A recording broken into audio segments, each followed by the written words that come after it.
ชีอย่าดื้อผักชี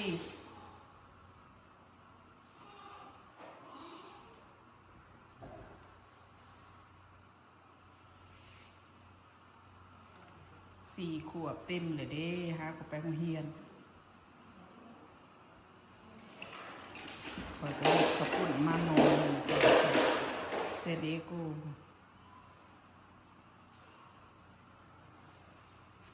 แขกเพิ่นก็บริสุทธิ์หลายเพิ่นมาอยู่ใหม่เนาะเพิ่นก็ยังบ่ฮู้คนหลายประมาณ10 คนซะหมู่คนเอเชียคนลาวคนไทย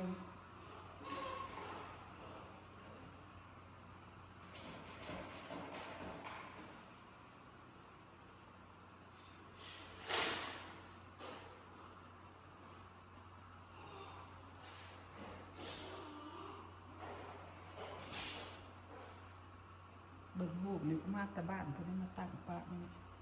ยังบ่ได้จับนี่ภาพจี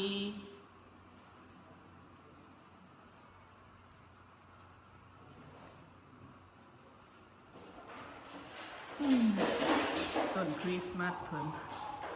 มีแต่ลาบูบูลูนาน้อยอ้าวทีวีนี่คือบ่พากันเปิดเลย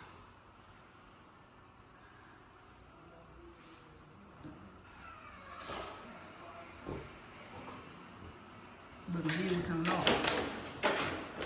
เนอะ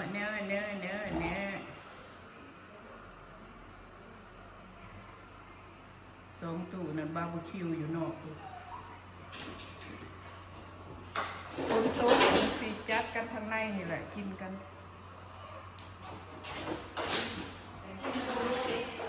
ไผ่ คอยยังบ่ได้ซีมยังบ่ได้ซีมเถอะเบิ่งตู้นี่เรากินอย่างนี้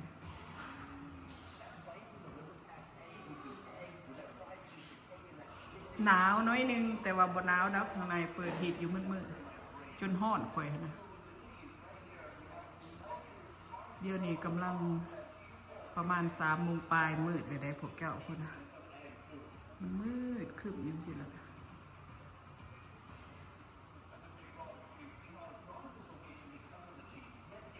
ลาบูบู